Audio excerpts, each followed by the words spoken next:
Hello YouTube family, આજે હું સરસ મજાનો ખજૂર પાક બનાવીશ। ખજૂર પાક બનાવવા માટે 250 ગ્રામ બદામ લીધી છે, 250 ગ્રામ કાજુ લીધા છે,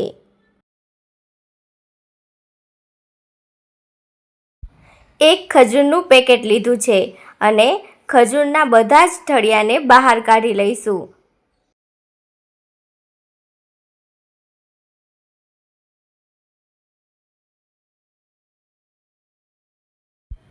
જો તૈયાર છે, બધા જ ઠળિયા બહાર કાઢી લીધા છે। કાજુ અને બદામના નાના નાના ટુકડા કરી લઈશું।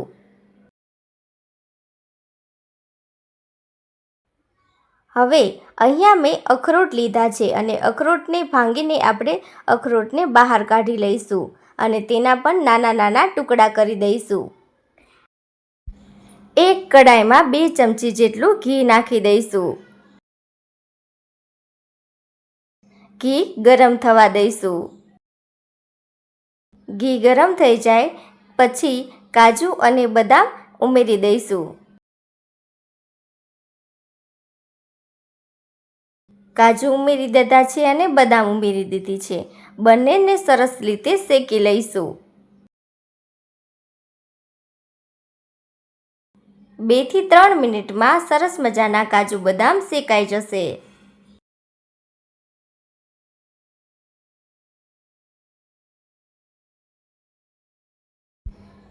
હવે તેમાં ઝીણા ઝીણા કાપેલા અખરોટ ઉમેરી દઈશું। અખરોટ ઉમેરીને બરાબર રીતે શેકી લઈશું।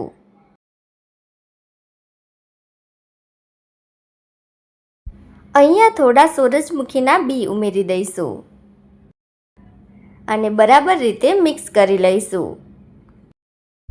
હવે મિક્સચરમાં ખજૂરને દળી લઈશું અને તેમાં 200 ગ્રામ જેટલી દ્રાક્ષ ઉમેરી દઈશું અને ક્રશ કરી લઈશું।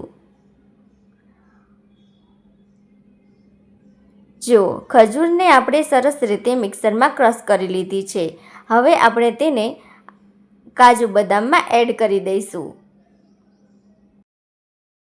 5 થી 7 મિનિટ સુધી મિક્સ કરતા રહીશું અને કાજુ બદામ અને ખજૂર બરાબર રીતે મિક્સ થઈ જાય ત્યાં સુધી હલાવતા રહીશું।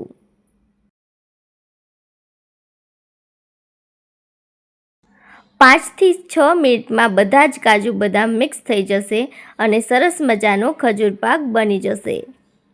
જો તમને મારો આ વિડીયો પસંદ આવ્યો હોય તો મારા વિડીયોને લાઈક કરજો, ચેનલને સબસ્ક્રાઈબ કરજો। કાજુ બદામ શરીરને શક્તિ અને ઉર્જા આપે છે અને મગજને તેજ બનાવે છે। ખજૂરમાં આયર્ન હોય છે જે લોહી વધારવામાં મદદ કરે છે। ખજૂરમાં ફાઇબર હોવાથી પાચન ક્રિયા મજબૂત બને છે। છે ને ઘણા બધા ફાયદા ખજૂર પાક ખાવાના।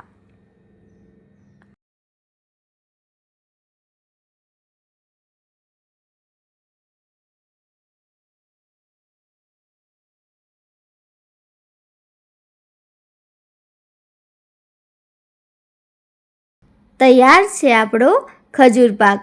તેને આપણે ડીશમાં પાથરીને પણ ચોસલા પાડી શકાય છે અથવા તો રોલ કરીને ફ્રીજમાં રાખી શકાય છે અને પછી તેના નાના નાના ટુકડા કરી દઈશું। જો તૈયાર છે આપણો સરસ મજાનો ખજૂર પાક। હવે તેના ટુકડા કરી લઈશું। એકવાર ખજૂર પાક આવી રીતે જરૂર બનાવજો।